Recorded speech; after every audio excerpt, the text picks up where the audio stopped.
Hey everybody, I'm Joey and today I'm here in downtown Chicago, the Windy City. And we're here to learn how to make some incredible steaks. So follow me and let's meet America.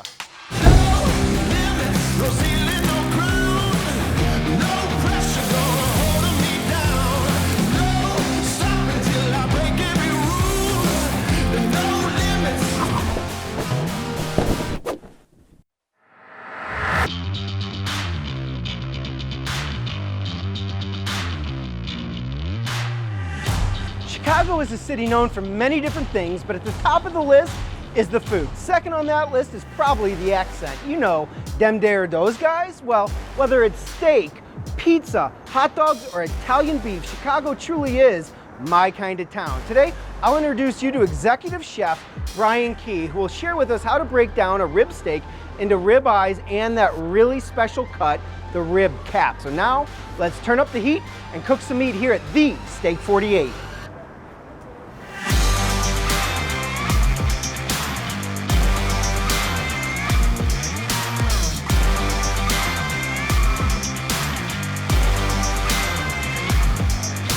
Not every day that you can get Wagyu, especially when you're not in San Francisco or New York. I love it. You know, there's a lot of different options in Chicago to eat, and you want to go somewhere you can get your favorite, but if you want a little something different, it's got me covered.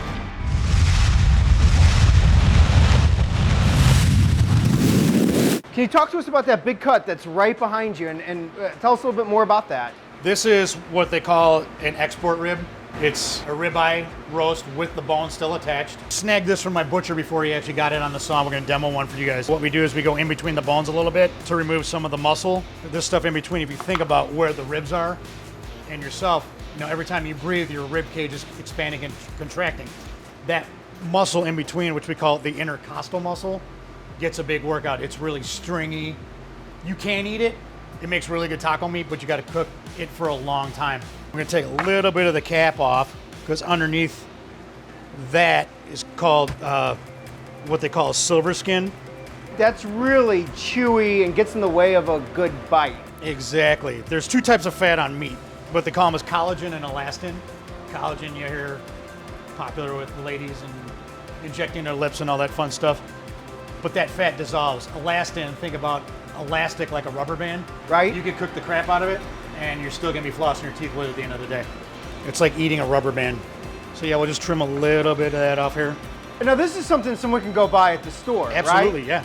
Now even though you guys use a very high grade of beef here, given that the ribeye has so much fat, is there a certain grade that you recommend buying or not buying for that matter? Well, you know, it all depends on taste. Everything we do here is prime, except for our fillets, so that's the top percentage of all beef in the country.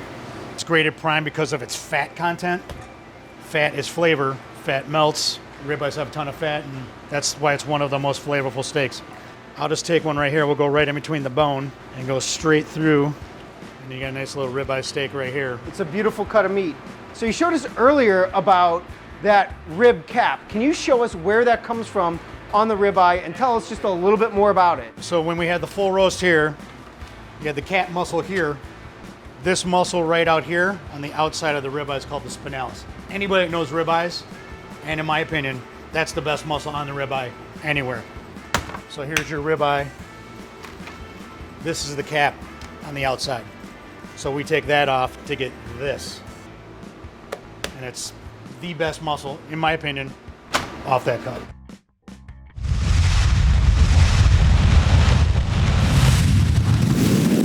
Join us for the Meet America podcast presented by Code 3 Spices as we meet experts and discuss incredible stories, business and life advice, meat, of course, and much, much more. Like a bunch of friends gathered around the grill, the meat brings us together, but the conversation will head in exciting directions. Are you ready for an adventure? Follow along every week as we meet America. All right, so Brian's got the steaks trimmed. What's next? We're gonna get these seasoned up with our Steak 48 house rub. Can't tell you what's in it. It's a lot of cool stuff. One of the unique ingredients in it is sun-dried tomato powder. Unless you have your own clever rub that you've developed over the years and play with, use that, but salt and pepper is the easiest way to go. Broilers, infrared, about 1600 degrees. People hear the terms broiling, grilling. Broiling, heat sources on top, grilling, heat sources on the bottom. Awesome. So we're going to take that ribeye, coat it generously in our steak 48 seasoning. I know it's kind of creepy, the meat spank. Shake off any extra. And we're just gonna throw that straight on. You do need to flip it because obviously your heat source is on top. Your heat's coming down, it's cooking the steak. You want to flip to the other side, get a nice even cook on it. This will take 8-10 minutes. We'll pull it off at like medium rare-ish and let it rest. You know, my broiler guys have been doing this so long. That's all they do is the broiler. They can do it just by look. Wow. I mean, yeah, they know the broilers, they know the hot spots, they know the timing and everything. And then the way we do service is, you know, after 10 minutes, these guys start building the sides because they know the steak's gonna be coming up. You gotta love everything you do. You know, I talk to people and, you know, when you make soups or a really good stew, it's like if you love it through the entire cooking process, your end result will be phenomenal. Greater than the sum of its parts. Exactly. Let's take a look at this. Cool. Leave that bad boy there. Give this a turn. Woo, that's awesome. But you said it earlier, we need to let the steak rest because it's going to lock in those juices, right? Absolutely. If we cut into it right now, I think we're going to end up with like a little pond on that. Yeah, it'll be a cutting board. puddle of beef fat, beef juice, and blood, and you just want to let that sit and chill out and get back into harmony with the meat. Absolutely. So it's all about timing. So, you know, you can do these and let them chill and go get a beer and toss your salad for the table and grill any vegetables you want to do and get yourself ready to do some good eating.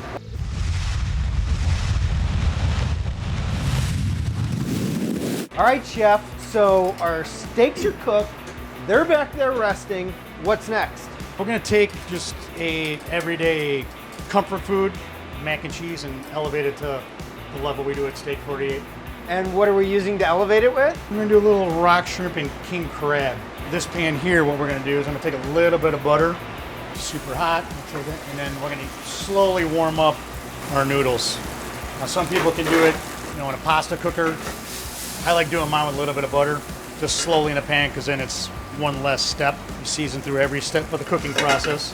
This was blanched in salted water, so when the pasta cooked, it absorbs some of that salt. Pasta's got flavor. While that's warming up, we're gonna cook our rock shrimp, quick season with salt and pepper. And these little shrimps are super sweet, super succulent. They're gonna cook really fast. And the king crab is already cooked. And so why rock shrimp? It's small, once you present it in the bowl, you don't have to deal with like big shrimp cutting it up. You want to be able to take a spoon, serve your friends. It's a little one bite. I'm also going to saute this in a little bit of butter. About how long do you let this all cook for? The noodles? And Noodles, you just want to warm it up. So, you know, about 3 or 4 minutes. I have a Alfredo base here. We're going to add a little cheddar cheese to it because now we're going to construct the cheese sauce. I got some Provel cheese, which is kind of like a cross between a mozzarella and a provolone. And then some grated Parma Romano. So you got cream in there. You said that's cheddar, right? Cheddar cheese. That's going to give it that nice kind of pull as you Exactly. you get the fork of the noodles, the king crab, and the shrimp. Butter's melted, rock shrimp's going in. And this is going to cook super fast. And how will you know when your shrimp are done? They'll change color a little bit, but these take seconds because they're all about that big. Yep. So. While you're cooking, it's a really good time to ask, is those steaks rest, are they increasing in temperature as well? They'll increase a little bit. And so if you're looking for a medium steak, cook it medium rare. Pull it off when it's mid-rare. Okay, shrimp's done. We're going to add the king crab in there. And that's just to warm it up. Exactly. And we just turn the heat off, and that can sit. The cheese sauce is ready. It's nice and smooth. We're going to add that right into the pan just to coat the pasta. You can go as much or as less as you want. Depends how creamy you like your mac and cheese. Just enough to coat, but there's still some extra laying in there. And then we're gonna have to plate this up, so if you could pass me that bowl. Yes, chef? It's coated in the cheese sauce nicely. And then we're gonna add a generous portion of king crab and rock shrimp.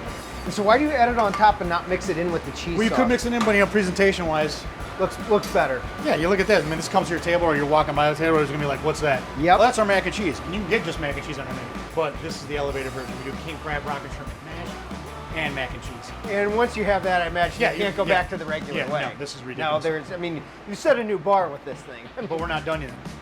Now we have the sweet crab and shrimp, the rich mac and cheese. Now we're gonna put a little shrimp butter on top, Oh, which is it's a compound butter we make from, shrimp essence and whipped butter.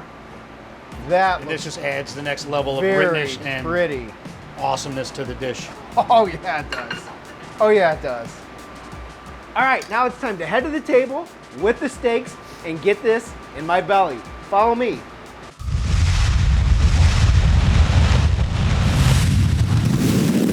All right, chef, so I look really forward to digging into these two great steaks and that incredible mac and cheese. I just can't wait. It looks so beautiful. I hope you're gonna share, right? A little bit, maybe. Chicago is really known as a steak town. You have a deep history in this town as a chef cooking steaks. Can you tell us a little bit more about your history and your journey here in Chicago? Yeah, And I've been doing the food thing since I was 13, washing dishes. Probably wasn't supposed to because it was illegal to hire minors, but we were doing it to save money up for the arcade on Sundays. So we just worked weekends starting in 7th grade. My true passion with cooking, I got into it when I was working at a pizza place all through high school. I just dug it, Went to school to be an accountant and got bored with that really quick, so I came back here to do what I love. I've got a lot of history with tasting meat and cooking meat, and I've tasted so much meat from around the country. It's like you learn the subtleties of what they're raised on, what the diets are. When somebody tells you that, beef's finished 120 days on corn, and you actually sit there and taste it, and you get a piece of fat in your mouth, and you can taste the sweetness and the nuttiness of the corn. You're like, wow, that's awesome. It's just unreal how, region-specific, breed-specific, what the diet is, and how all that changes the meat. And when you taste it side by side, anybody that knows meat will know the subtleties behind it, and especially when you're tasting really good quality beef. Well, and that's exactly what I'm tasting right here. Look at the color on that steak. I don't know if you guys can see that with the lighting at home, but that is a perfectly cooked steak. It's an excellent ribeye. You can really taste, that fat, giving it all that richness. It has an excellent crust. I think you put a little bit of butter and some parsley on here. Correct. Like we talked about, letting it relax, let it rest. You see that sliced, the only liquid you're really seeing on that plate is a little bit of butter. That's and true. A little bit of the juice run out. But that steak carried over to the awesome temperature that it is right now, and it's cooked perfectly. Now you're digging into the spinalis. Now I'm digging into the spinalis, and this is, I gotta tell you, chef, I've never had just a rib cap yet. Well, you're not just gonna have it because I'm having a bite too. And the crust on that's phenomenal. And even that cat meat, even if you order it well done, the amount of fat in there, it still eats like butter.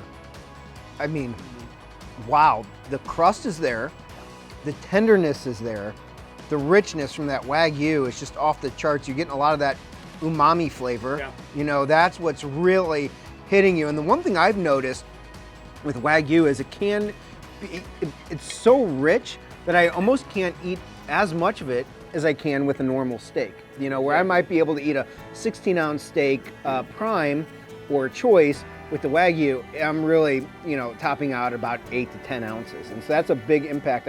That is so tender. It's my favorite cut on the menu here.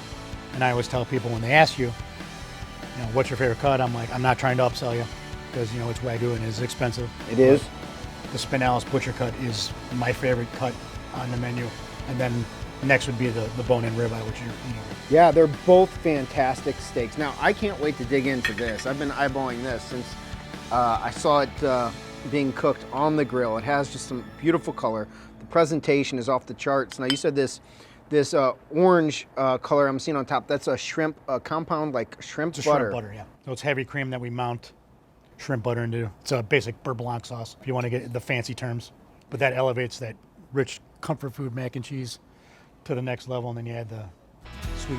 All right, this is raw going to be shrimp. pretty, but I'm just going all in right here. Yeah, you do that, and I'm having another piece of the cap because you're not eating this whole thing by yourself. Excellent al dente cooked noodles. Really fantastic. How's the season? It's really rich, really creamy. The presentation is off the chart, and then you're hit with, that really fresh, great tasting seafood. Look, it's been a real pleasure meeting you today. Thanks for allowing us into your home, into your kitchen, and sharing not only with me and our audience, some tips and tricks that they can use to make great tasting food right at home. Look, the next time you're in Chicago and looking for a great meal, you gotta stop in to Steak 48. Chef has been here for what, 3 years? Since we right? opened. Yeah. And very likely on the weekends, someone comes in, you're meeting the man who will be making your food.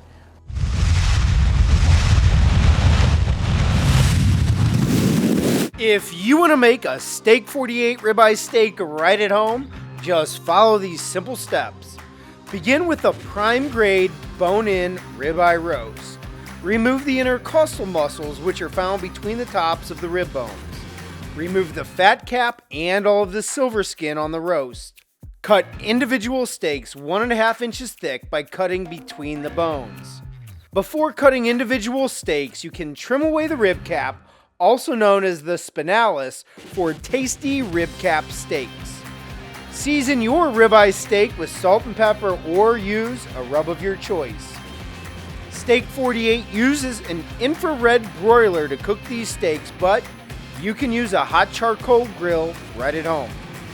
Flip the steak halfway through the cook and remember that cooking times will vary greatly depending upon the size of the steak, the temperature of the grill, and the desired doneness. When your steak reaches the desired internal temperature, remove it from the grill and let it rest for 7 to 10 minutes. While the steaks rest, be sure to grab a cocktail and begin to finish cooking the side items like tasty shrimp and king crab mac and cheese.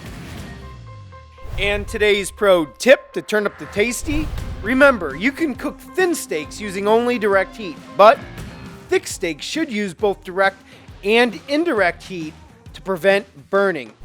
I hope you had as much fun as I did hanging out at Steak 48. Where should I go next? Let me know in the comments below. Also, while you're there, you know the drill. Go ahead and hit that big thumbs up like button, or even better, subscribe to our channel so you'll never miss a beat as we continue to meet America.